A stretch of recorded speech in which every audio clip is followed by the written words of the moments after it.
N ശക്തൻ മാധ്യമങ്ങളെ കാണുകയാണ് തത്സമയം.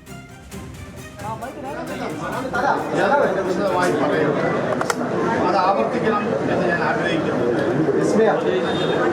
4 വർഷമായി ശക്തമായ ഒരു അടിത്തറ കോൺഗ്രസ് പാർട്ടിക്ക് ഉണ്ടായിട്ടുണ്ട്. അത് DCC തലത്തിലും ബ്ലോക്ക് തലത്തിലും മണ്ഡലം തലത്തിലും വാർഡ് തലത്തിലും ബൂത്ത് തലത്തിലും ഇന്ന് ഈ പാർട്ടി ശക്തമാണ്.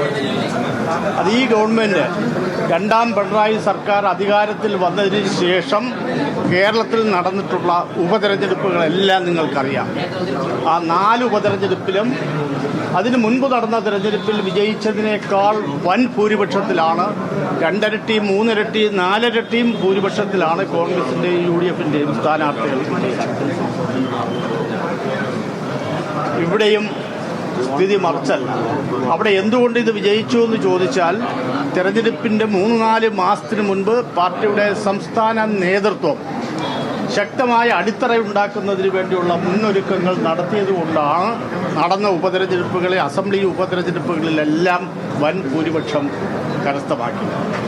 അത് മുന്നിൽ കണ്ടുകൊണ്ട് തന്നെ നമ്മുടെ കോൺഗ്രസിൻ്റെ ചരിത്രത്തിൽ ഇതിനു മുൻപ് ഒരിക്കലും ഉണ്ടായിട്ടില്ലാത്ത തരത്തിലുള്ള ശക്തമായ മുന്നൊരുക്ക പ്രവർത്തനം വരാൻ പോകുന്ന തദ്ദേശ സ്വയംഭരണ സ്ഥാപനങ്ങളിലേക്കുള്ള തെരഞ്ഞെടുപ്പിലും അസംബ്ലി തെരഞ്ഞെടുപ്പിലും കോൺഗ്രസ് പാർട്ടിയെയും UDFിനെയും തിരുവനന്തപുരം ജില്ലയിൽ വൻ വിജയമുണ്ടാക്കുന്നതിന് വേണ്ടി നടന്നുകൊണ്ടിരിക്കുകയാണ്.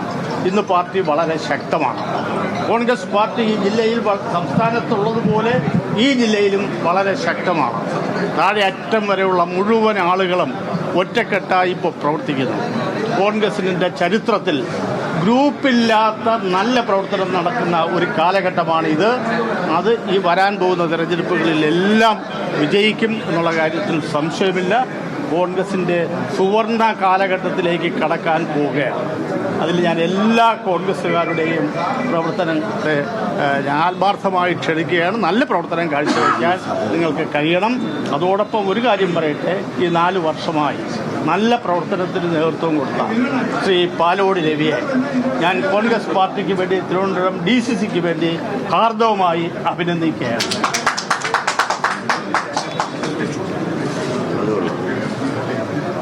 തുടർന്നും ഉള്ള പ്രവർത്തനത്തിന് അദ്ദേഹത്തിൻ്റെയും സഹായ സഹകരണങ്ങൾ ഉണ്ടാകും എന്ന് ഞാൻ പ്രതീക്ഷിക്കുന്നു.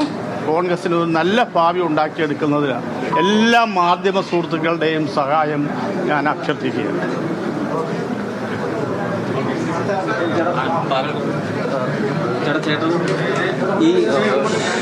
ഈ തീരുമാനത്തിൽ ചേട്ടന്റെ ഭാഗം കൃത്യമായിട്ട് പാർട്ടി കേട്ടു എന്നൊരു തോന്നലുണ്ട്. കാര്യം അതൊരു ശാസന സ്വഭാവത്തിലുണ്ടായിരുന്ന ബൈറ്റ് ആയിരുന്നു എന്നുള്ളതാണ് പിന്നീട് പുറത്തേക്ക് വന്നത്. അപ്പോൾ ആ ബൈറ്റ് മുഴുവനും കേട്ടാൽ, ഞാൻ ഇന്നലെ തന്നെ വളരെ വ്യക്തമായി പറഞ്ഞതാണ്, അത് മുഴുവനും കേട്ടാൽ ഒരു ശാസന രൂപത്തിൽ ഒരു DCC പ്രസിഡന്റ് ഉത്തരവാദിത്വമാണ് താഴെത്തട്ടിലുള്ള പ്രവർത്തനം ശക്തമാക്കേണ്ടതിന്. ആരെങ്കിലും എതിരായി നിൽക്കുന്നുണ്ടെങ്കിൽ, അഭിപ്രായ വ്യത്യാസത്തിലൂടെ ആരെങ്കിലും മാറി നിൽക്കുകയാണെങ്കിൽ അവരെ കടുത്ത വാക്കുകൾ ഉപയോഗിച്ചുകൊണ്ട് പ്രവർത്തനത്തിലേക്ക് കൊണ്ടുവരിക എന്നുള്ളത് ഒരു DCC പ്രസിഡന്റ് ഉത്തരവാദിത്വമാണ്. അത് മാത്രമേ അദ്ദേഹം ചെയ്തിട്ടുള്ളൂ. അത് തീർച്ചയായിട്ടും അതിനെപ്പറ്റി ചില വാക്കുകൾ, അത് നമ്മളെല്ലാം മനുഷ്യരല്ലേ, നമ്മൾ ഉപയോഗിച്ചു വരുമ്പോൾ ചില വാക്കുകൾ നമ്മുടെ ആരുടെയും ഭാഗത്തുനിന്ന് വന്നു പോകും. അതല്ലാതെ ശാസനാരൂപത്തിൽ വന്ന നല്ല ഉപദേശമല്ലാതെ അതിൽ വേറൊരു തെറ്റായി ഞാൻ കാണുന്നു. ചേട്ടനോട് പാർട്ടി വിശദീകരണം കാര്യമായി കേട്ടു എന്നൊരു ഫീലിംഗ് ഉണ്ടോ? പാർട്ടിയുടെ ഒരു വിശദീകരണം അതിൽ രാജി ആവശ്യപ്പെടുന്നു. നല്ല ഒരു മനോഹരമായ കവിവാക്യമുണ്ട്. മത്വചനങ്ങൾക്ക് അറിയാമല്ലോ, ഉദ്ദേശശുദ്ധിയാൽ മാപ്പ് നൽകണം എന്ന്. മധ്വചനങ്ങൾക്ക് മാർദ്ദവമില്ലെങ്കിൽ ഉദ്ദേശശുദ്ധിയാൽ മാപ്പ് നൽകൂ എന്നൊരു വരിയുണ്ട്. ഈ ജില്ലയിൽ അത്യാവശ്യമായി സംഘടനാ പ്രവർത്തനങ്ങളിൽ നമുക്കറിയാം, വളരെ താഴെ തട്ടിലേക്ക് പോകുമ്പോൾ അച്ചടിച്ച ഭാഷയിലൊന്നും താഴെ തട്ടി സംസാരിക്കാൻ നോക്കില്ല. നമുക്ക് വളരെ എങ്ങനെയെങ്കിലും ഈ സംഘടന ഇന്ന് കാണുന്ന ഈ ശക്തി തിരിച്ചു കൊണ്ടുവരണം എന്നുള്ള ആവേശത്തിലാണ് ഞങ്ങൾ ഒരുമിച്ച് പ്രവർത്തിക്കുന്നത്. ശക്തൻ്റെ പ്രവർത്തനങ്ങൾക്ക് പൂർണ്ണമായ പിന്തുണ ഈ ജില്ലയിലെ എല്ലാ പ്രവർത്തകരും ശക്തൻ്റെ പ്രവർത്തനത്തിന്. കാരണം ഈ ജില്ലയെ അറിയാം, ഈ ജില്ലയിലെ നേതാക്കളെയും പ്രവർത്തകരെയും അറിയാം.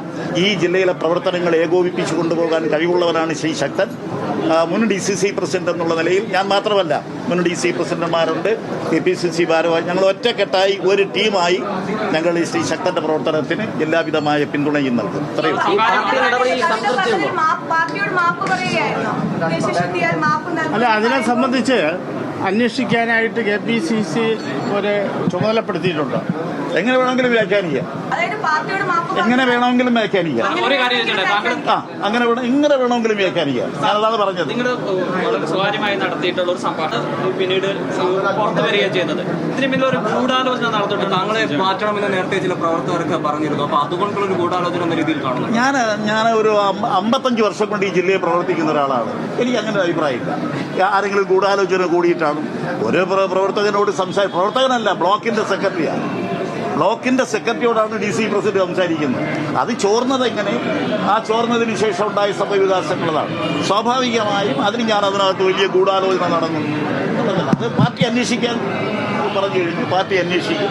ആ പാർട്ടി അന്വേഷിക്കുന്ന ഫൈൻഡിങ്സ് എന്താ വിളിക്കുക, അത് കേൾക്കാൻ ഞങ്ങൾ ബാധ്യസ്ഥരാണ്. ഞങ്ങൾ പാർട്ടി പ്രവർത്തകരായതുകൊണ്ടാണ് ഇതെല്ലാം ഞങ്ങൾ അനുസരിക്കുന്നത്. ഞങ്ങൾ പാർട്ടിക്ക് അകത്ത് നിൽക്കുന്നവരാണ്.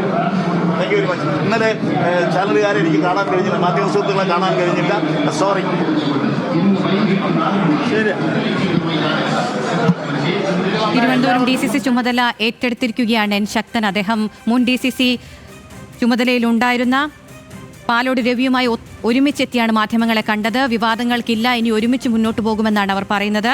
വിഷയത്തിൽ ഗൂഢാലോചന ഇല്ല എന്ന കാര്യമാണ് പാലോട് രവി പറയുന്നത്. ശക്തന്റെ പ്രവർത്തനങ്ങൾക്ക് പൂർണ്ണ പിന്തുണ ഉണ്ടാകുമെന്നുകൂടി പറഞ്ഞു വയ്ക്കുന്നു. മാധ്യമങ്ങളെ കാണുകയായിരുന്നു ഇരുവരും.